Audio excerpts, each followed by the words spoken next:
Since childhood, I had dreamed of having my own orchard. Growing up in a cramped apartment with only a few potted plants on the windowsill, I promised myself that someday I would have land where I could grow fruit trees and walk among them in the early morning light. I spent years saving, researching, and waiting for the perfect property to become available.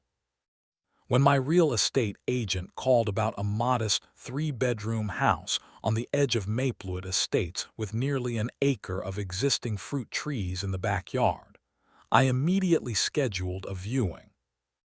The moment I stepped onto the property, I knew it was meant to be mine.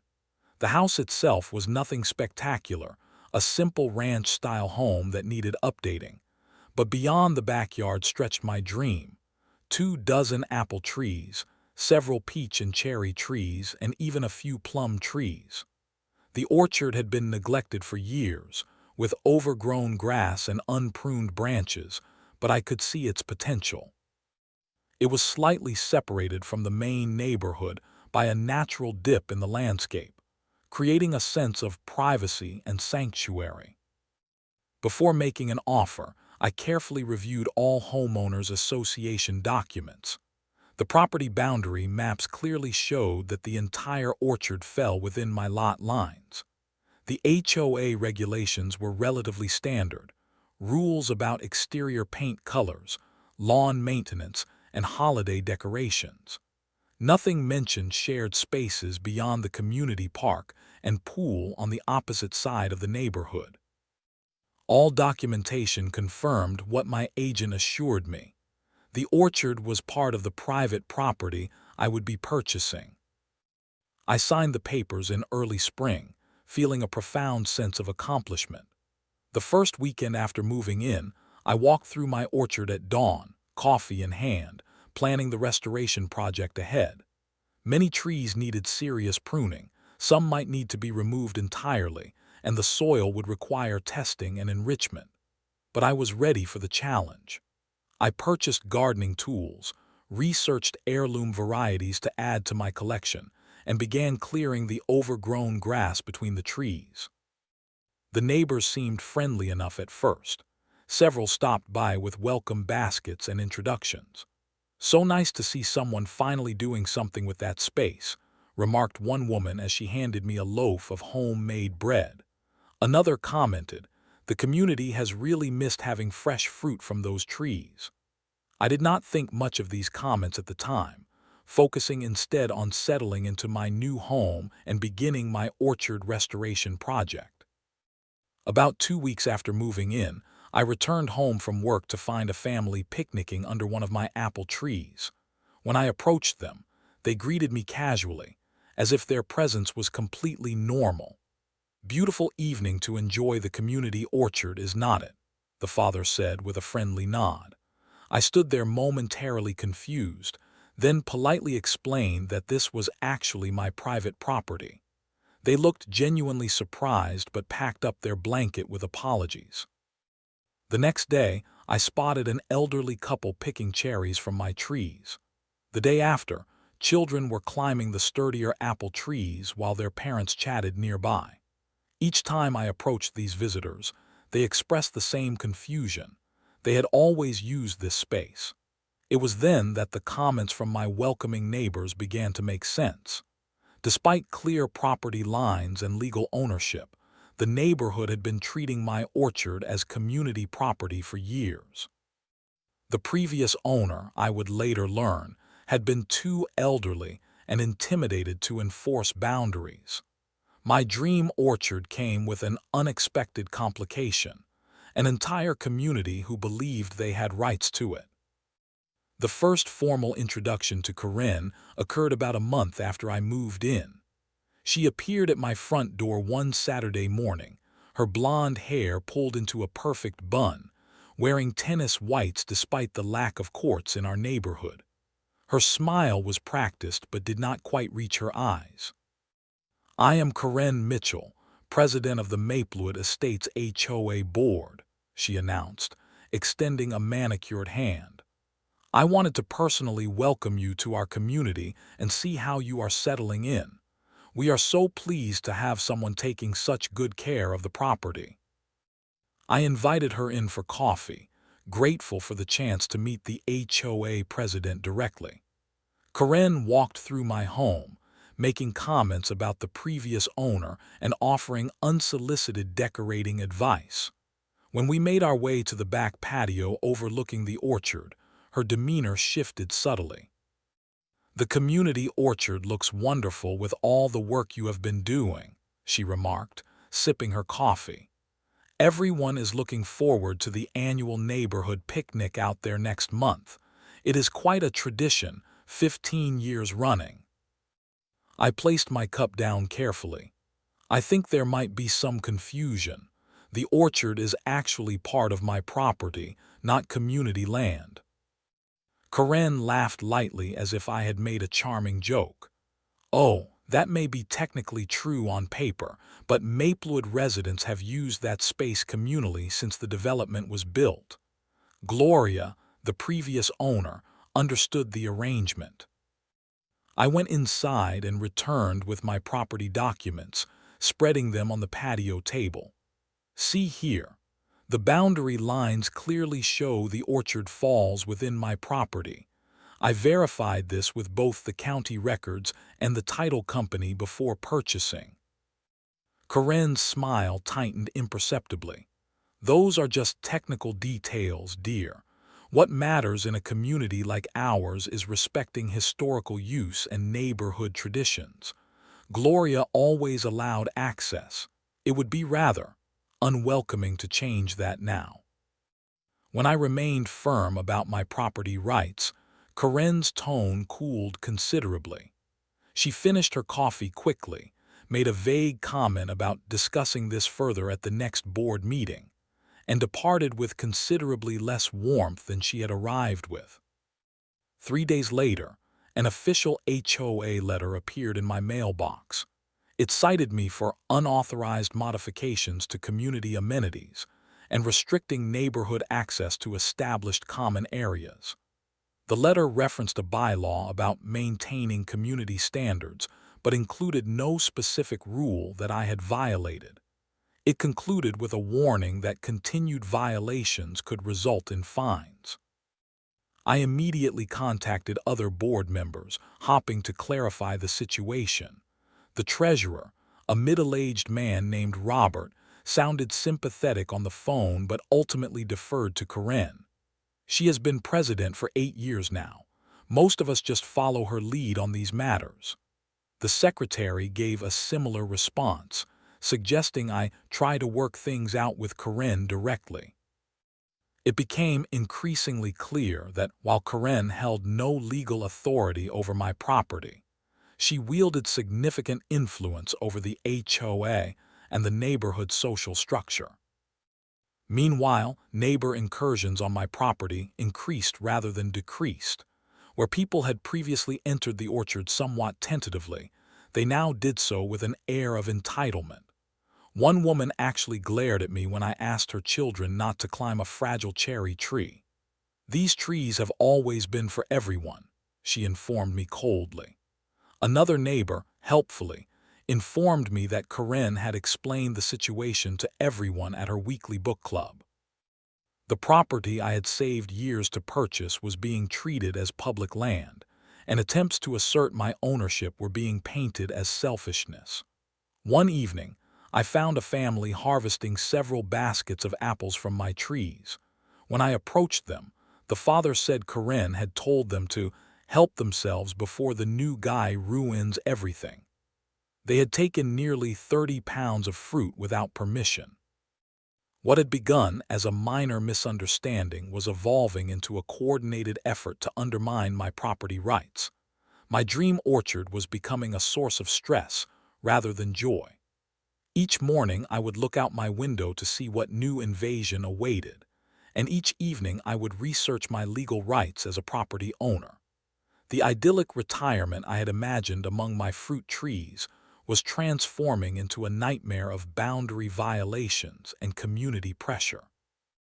After weeks of escalating intrusions, I decided more assertive action was necessary. I spent a Saturday installing tasteful wooden, private property signs at regular intervals along the perimeter of the orchard. I also added a simple split-rail fence, both decorative and functional, clearly marking the boundary between my yard and the adjacent community land.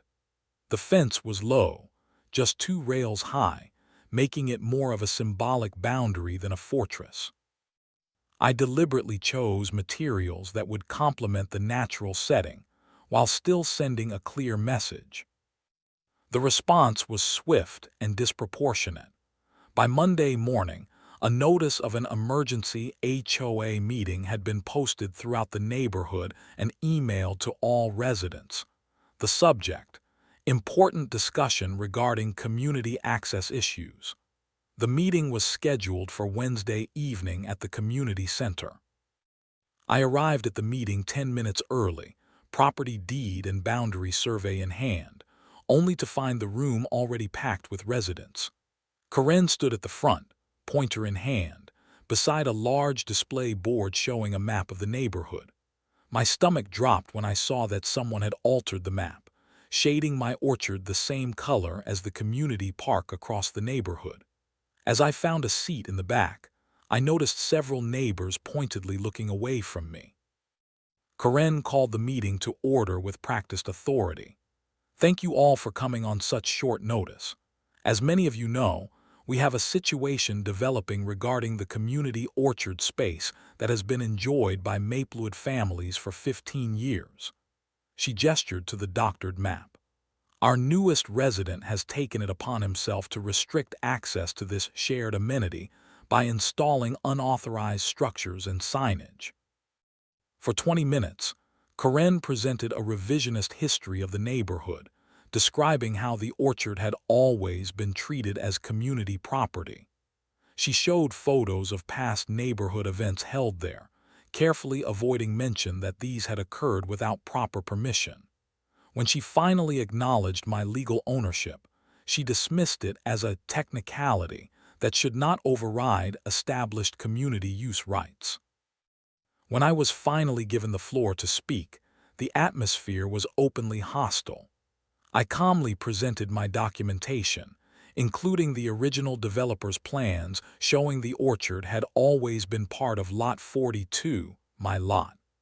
I explained that while I understood the confusion, property boundaries were not suggestions but legal designations. I have invested my life savings in this property, I explained, my voice steadier than I felt. The orchard was a primary reason for my purchase. While I understand the community has enjoyed access in the past, that arrangement was never formalized in any HOA covenant or agreement. The room erupted in objections. Karen skillfully directed the conversation away from legal realities and toward emotional appeals about community traditions and children needing outdoor spaces. As the meeting progressed, an elderly woman named Margaret approached me quietly while others were engaged in heated discussion. Gloria was my friend, she whispered. She was 86 when Karen moved in and took over the HOA. She was too intimidated to stop Karen from using her land for neighborhood events. Eventually, she just stayed inside when people came. That is why she never maintained the orchard in her later years. It hurt too much to go out there. This revelation stunned me. What I had assumed was simple neighborhood confusion was actually the result of years of deliberate boundary erosion by Karen. Before I could ask Margaret more questions, Karen called for a vote on a motion to fine me for unauthorized structures and violations of community aesthetic standards. The motion passed overwhelmingly, with only 3 abstentions in a room of nearly 40 homeowners. The meeting concluded with Karen announcing that daily fines of $100 would begin immediately until the violations were corrected, meaning until I removed my fence and signs. As people filed out, several shot me disapproving looks, while others seemed uncomfortable but unwilling to speak up. That evening, I contacted a property attorney specializing in HOA disputes. James Harrington agreed to see me the following day, and I arrived at his office with all my documentation. After reviewing everything, he leaned back in his chair with a sigh. "Legally, you are in the right. No question about it," he confirmed. "Your property boundaries are clearly defined, and there is no easement or right of access recorded against your deed. The HOA has no authority to force you to allow public access to your private property." I felt a surge of relief until he continued. "However, HOAs wield considerable social and financial power. They can make your life very difficult with fines, liens, and community pressure. Fighting this will be expensive and time-consuming. Even winning might feel like losing if the process drains your resources and makes living there unbearable." I drove home with a heavy heart, the reality of my situation sinking in. The fight for my orchard would come at a cost, financial, emotional, and social, that I had never anticipated when signing those mortgage papers. But as I pulled into my driveway and looked out at the trees I had already invested so much in restoring, I knew I could not simply surrender what was rightfully mine. The battle lines were drawn, and I would have to find the courage to stand my ground against Corinne and her supporters.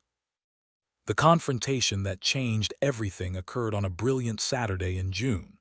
I woke early, as was my habit, to work in the orchard before the day grew too warm. Stepping onto my back porch with coffee in hand, I froze at the sight before me. Tables and chairs had been set up throughout my orchard overnight. Colorful balloons tied to tree branches bobbed in the morning breeze. A large banner strung between two apple trees read, "Maplewood Estates Annual Summer Picnic." I set down my coffee with shaking hands and walked toward the nearest table.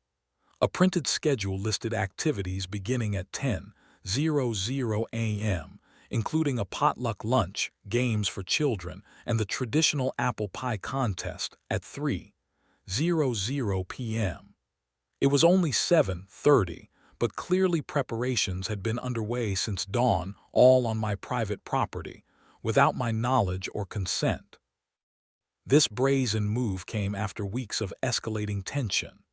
Several of my newly planted saplings had been mysteriously damaged days earlier, prompting me to install security cameras around the perimeter of the orchard. The cameras had captured footage of teenagers breaking branches on my young trees, but I had not yet identified them. I checked the camera footage from overnight and saw Corinne directing a team of neighbors in the pre-dawn darkness, setting up the picnic while I slept. By 9:30, neighbors began arriving with food dishes and folding chairs. Children ran excitedly toward the tire swing someone had hung from one of my oldest apple trees.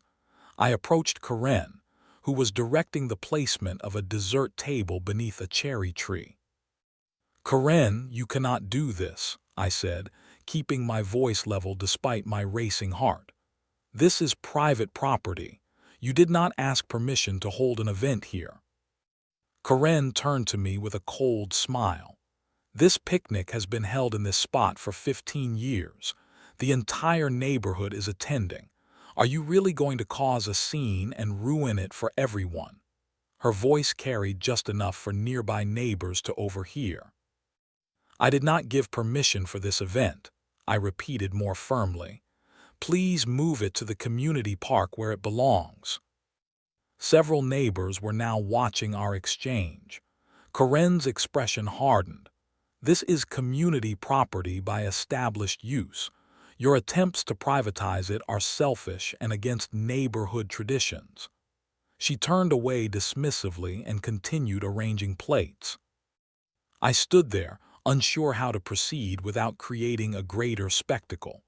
More families were arriving by the minute. Attempting to physically prevent them from entering would only escalate the situation.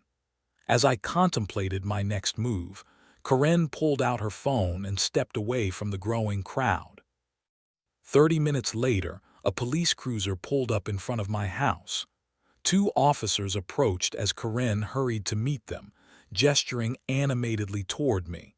My heart pounded as they walked over, the entire picnic falling silent to watch.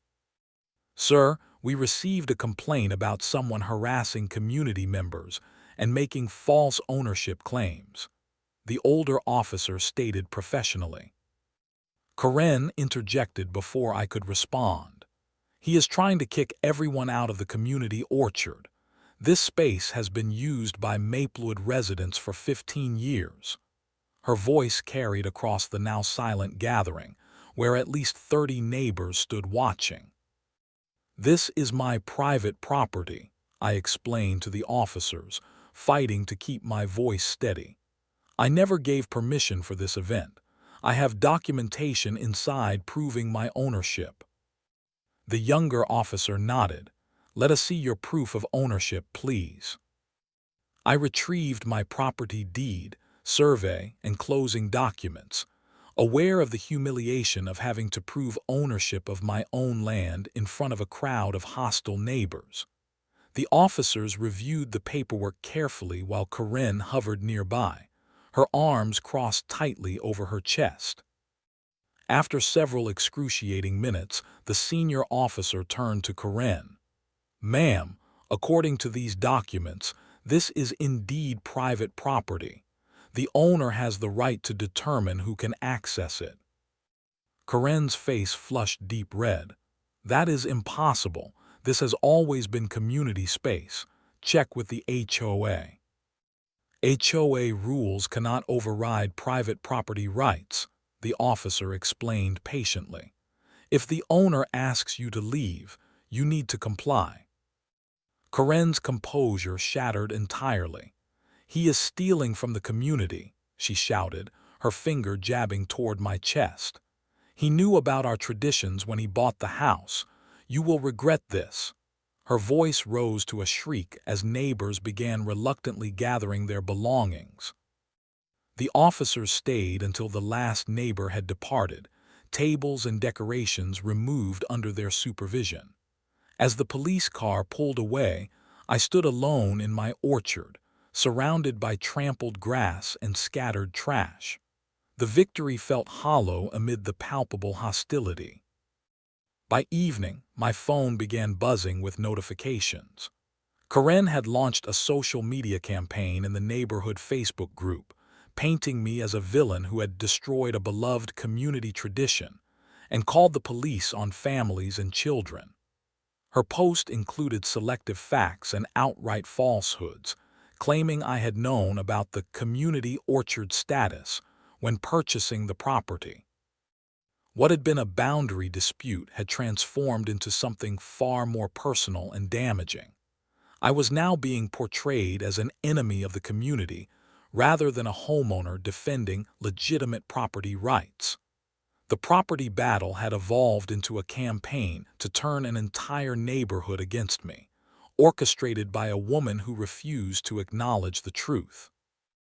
The weeks following the police incident were some of the most difficult I had ever experienced. Each morning brought new evidence of neighborhood hostility. I found nasty anonymous notes in my mailbox. "Tree hoarder, community hater, move out now."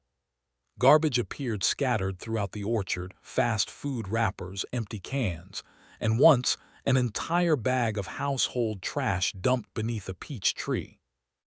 The HOA citations arrived with increasing frequency and absurdity. I received notices for grass being half an inch too tall, for unauthorized plant species, the heritage apple varieties I had planted, and for excessive security equipment, the cameras documenting the vandalism. Each violation carried its own fine, quickly accumulating into thousands of dollars. Legal consultations drained my savings while stress drained my spirit. James Harrington, my attorney, filed responses to each HOA citation, but the process was slow and expensive. "They are playing a war of attrition," he explained during our third meeting. "They know fighting each fine costs you money, even when you win." One particularly dark evening, After finding one of my oldest apple trees with a deep gash cut into its trunk, I sat at my kitchen table with a real estate listing form. Perhaps it would be easier to sell the property and find somewhere without the burden of this conflict. The dream orchard had become a source of constant anxiety. I had not enjoyed a peaceful moment among my trees in weeks. I could not sleep that night, torn between surrender and determination. Around 3 in the morning, something shifted in my thinking. Instead of abandoning my dream, I decided to change tactics. If this was a war, I needed better intelligence and allies. The next day began my research phase. I requested time off work and dedicated myself to understanding exactly what I was facing. At the county records office, I discovered that the original development plans clearly showed my lot had always included the orchard area. There had never been any designation of that space as community property. More significantly, I uncovered records of 3 previous property line disputes in Maplewood Estates over the past 8 years, all involving properties where Karen had attempted to claim historical use rights over portions of private lots. In one case, a family had actually relocated after just 6 months in the neighborhood. Online neighborhood forums connected me with former residents who shared eerily similar stories. "She tried to claim our corner lot was meant to be a community garden," wrote one former homeowner. "When we refused, the harassment started. We eventually sold at a loss just to escape." Most valuably, I found potential allies still living in the community. Through careful outreach, I connected with Margaret, the elderly friend of the previous owner, and several other residents who admitted privately they were tired of Karen's tactics but too intimidated to stand alone against her. Robert, the HOA treasurer, proved surprisingly helpful once approached discreetly. Over coffee at a cafe far from the neighborhood, he confessed his discomfort with recent events. "Karen has been running the HOA like her personal kingdom for years," he admitted. "Most of us just go along because opposing her is exhausting. She drove the previous board president to resign by finding violations at his house every single day for 3 months." Armed with new information, I transformed my dining room into a war room. The walls became covered with maps, bylaws, and a methodically organized timeline of every interaction, violation notice, and incident. I cataloged video evidence from my security cameras, including footage of Karen herself entering my property to take photos at odd hours. Most disturbingly, I discovered through public records that Karen had engaged in similar behavior in her previous neighborhood before moving to Maplewood. This pattern suggested not merely a misunderstanding about my specific property, but a systematic approach to exerting control through intimidation and manipulation. A conversation with James helped formulate a comprehensive counter-strategy. "You have been playing defense," he observed, reviewing my evidence wall. "It is time to go on the offensive, but strategically. This is not just about your property anymore. It is about exposing a pattern of abuse of power." We developed a multi-pronged approach focusing on documentation and legal leverage, rather than direct confrontation. James helped me understand specific HOA bylaw violations in how meetings were conducted and funds allocated under Karen's leadership. HOAs have significant power, but they must follow their own rules and state laws governing associations, he explained. "From what you have shown me, there are serious procedural violations in how this campaign against you has been conducted." For the first time in weeks, I felt a sense of control returning. The harassment continued: more trash, more notes, more glares from neighbors, but each incident now became another piece of evidence rather than just a source of distress. I was no longer merely defending my boundaries, but preparing to expose years of misconduct that extended far beyond my orchard. The strategy was clear. Document everything, build alliances quietly, understand the legal frameworks thoroughly, and prepare for a decisive counterstrike. The battle for my orchard had evolved into something larger, a stand against bullying and manipulation that had affected an entire community for years. The counteroffensive began methodically and legally. James helped me draft certified letters to each HOA board member detailing the harassment I had experienced, including video evidence of trespassing and property damage. The letters carefully documented violations of HOA procedures and state laws governing homeowners associations, requesting formal responses within 10 business days. Simultaneously, we filed formal complaints with county authorities about the HOA exceeding its authority, complete with documentation of falsified community boundaries used in official HOA communications. The county property assessor's office was particularly interested in the altered maps Karen had presented at community meetings, as these constituted misrepresentation of official records. Robert proved an invaluable ally, providing insights into HOA financial records that revealed questionable allocation of funds under Karen's leadership. Several neighborhood improvement projects appeared to have benefited properties adjacent to Karen's disproportionately, while maintenance in other areas was consistently deferred. Margaret helped connect me with longtime residents who had witnessed the gradual boundary erosion tactics used against the previous owner. 5 residents signed affidavits describing how Karen had systematically intimidated Gloria, the elderly previous owner, eventually preventing her from enjoying her own property. A property attorney specializing in HOA disputes identified multiple violations of state laws in how meetings were conducted and notices issued. The emergency meeting where they voted to fine you was procedurally invalid, he confirmed. Proper notice requirements were not met, and the voting process violated both your HOA bylaws and state regulations. As pressure mounted from multiple directions, Karen's behavior grew increasingly defensive and erratic. She began sending rambling late-night emails to all residents, describing me as an existential threat to community values and demanding solidarity against my aggressive tactics. She appeared at local businesses, loudly describing the community crisis to anyone who would listen. She called for emergency board meetings that other members now strategically declined to attend, preventing quorum.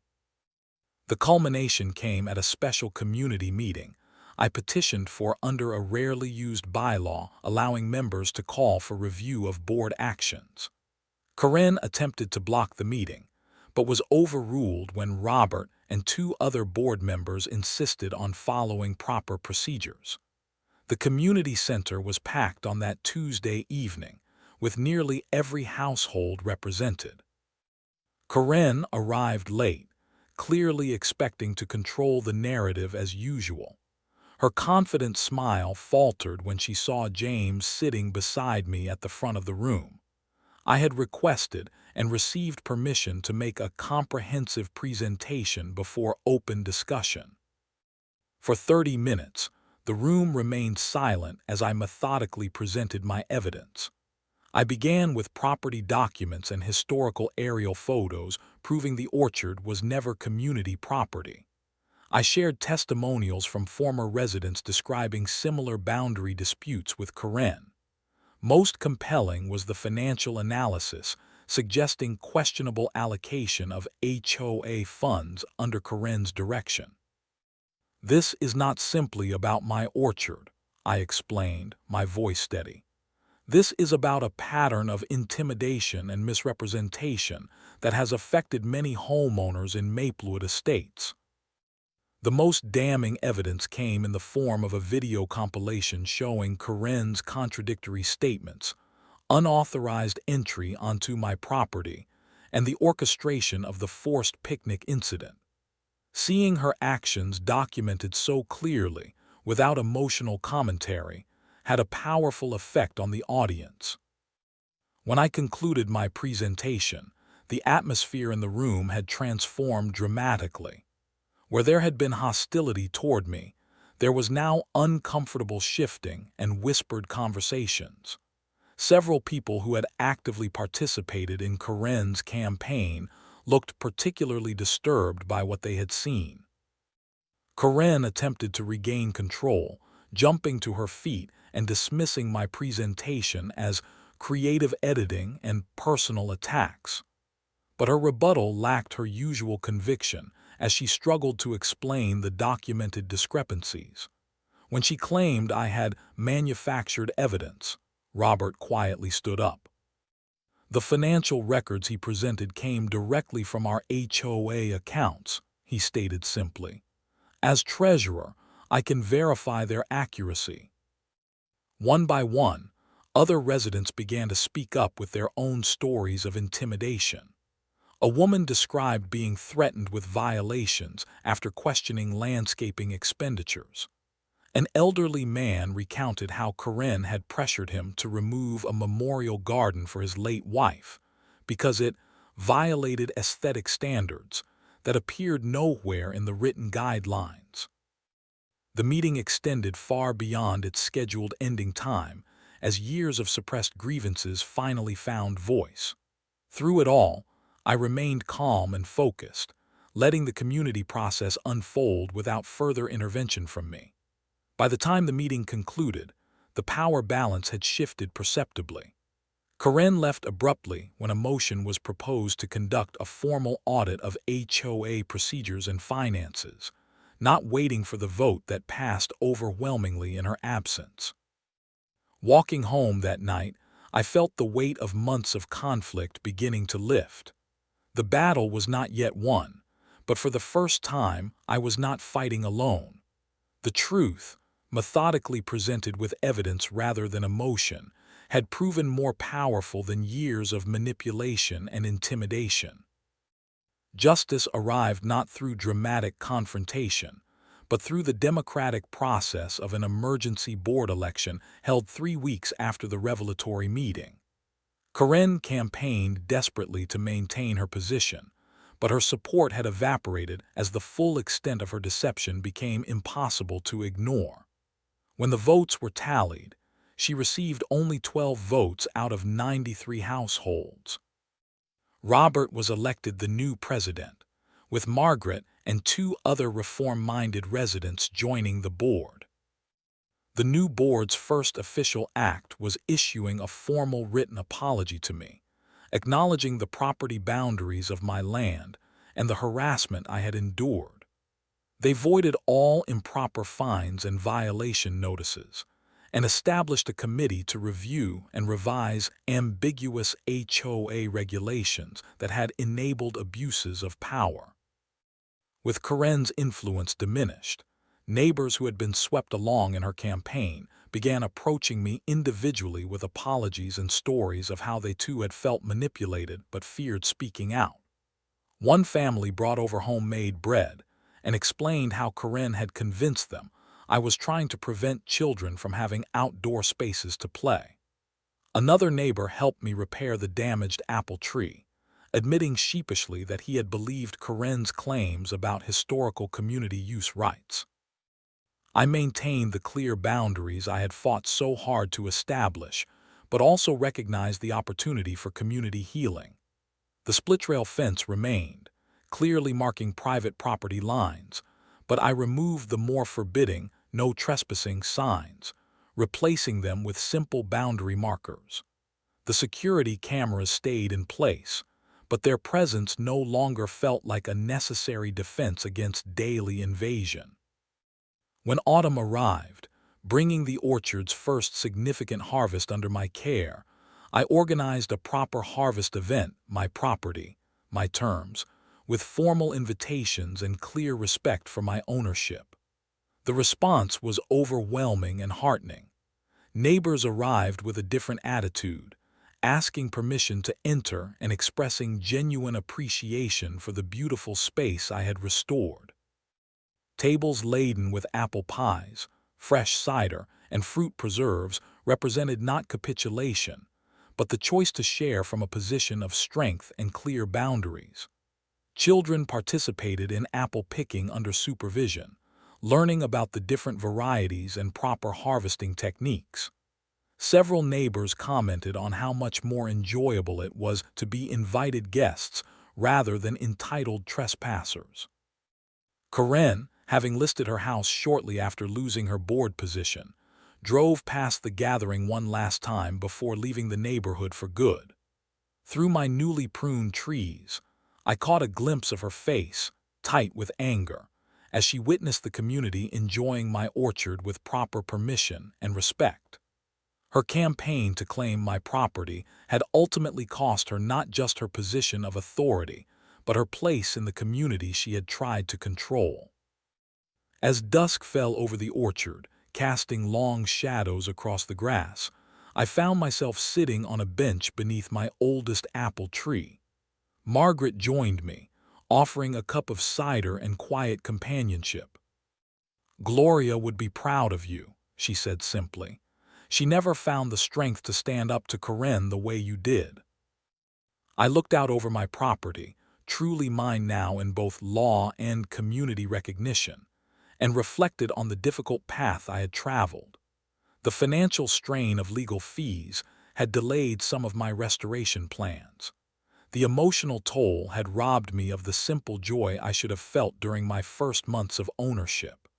The energy expended in defending my rights could have been directed toward nurturing my trees and soil. Yet watching the community enjoy the orchard with new respect, children carefully asking before picking apples, adults admiring the heritage varieties I had planted, I felt the profound satisfaction of having stood firm against intimidation.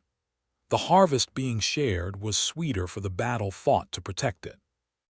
As the last guests departed, thanking me for my hospitality, I walked slowly among my trees in the gathering darkness. The orchard had been worth fighting for, not just for the land itself, but for the principle that boundaries matter, that bullying should not prevail, and that truth, patiently presented with evidence and integrity, can ultimately overcome even the most entrenched patterns of manipulation. My dream had been tested and transformed, but it had survived, and so had I.